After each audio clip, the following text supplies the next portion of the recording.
Сәлеметсіздер ме оқушылар? Бүгінгі сабағымыздың тақырыбы мұхит аралды көреміз. Ребята, тема сегодняшнего урока мы увидим океанариум. Бүгінгі өтетін жаңа сөздер мұхит арал, океанариум, балық, рыба, тасбақа, черепаха, көреміз, увидим, либо посмотрим, енді, теперь, кірпі балық, рыба, еж. Жақсы балалар, жаңа сөздерді сурет арқылы қайталаймыз. Теперь, ребят, давайте повторим новые слова по картинкам. Мұхит арал, балық, тасбақа.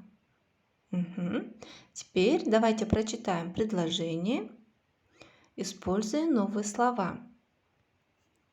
Маған мұхит арал ұнайды. Переводится как «Мне нравится океанариум».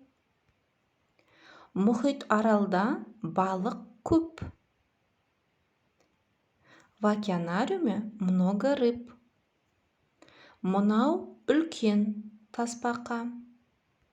Это большая черепаха. Енді балық көреміз.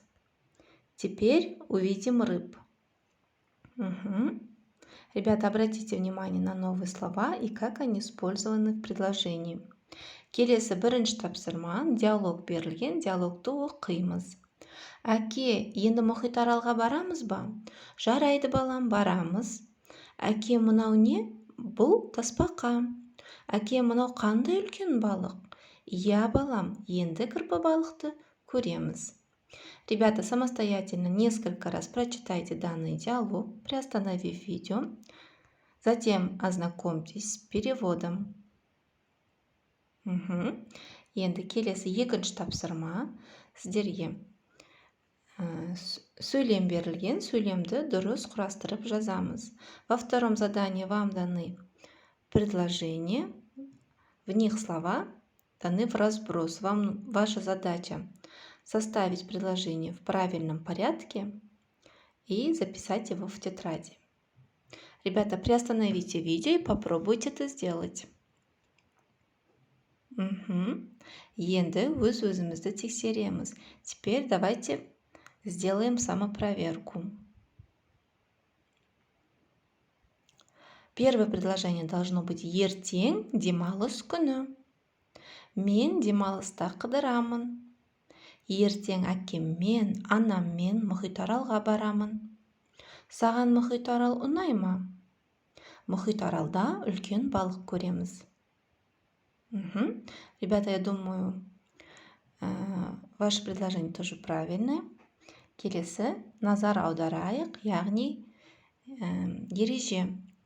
Ребята, на прошлых уроках мы с вами проходили местоимение мен, сен, сіз, ол и какие должны быть окончания при этих местоимениях.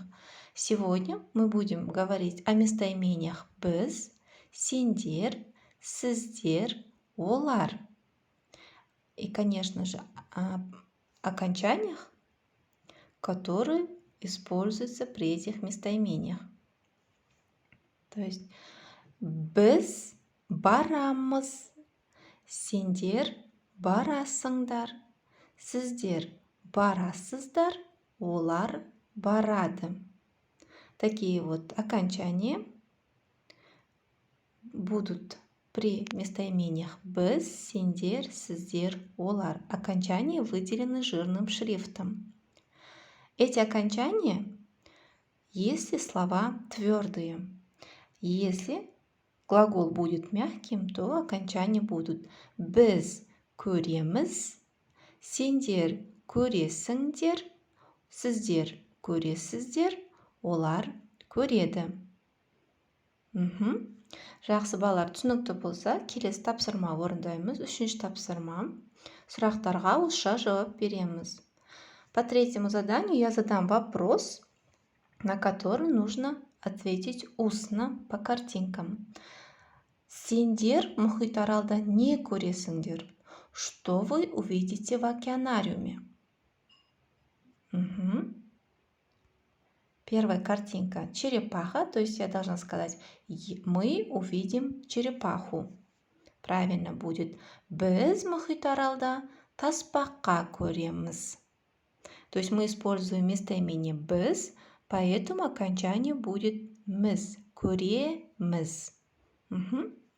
Дальше по этим двум картинкам вы должны составить ответ и голосовым сообщением отправить своему учителю.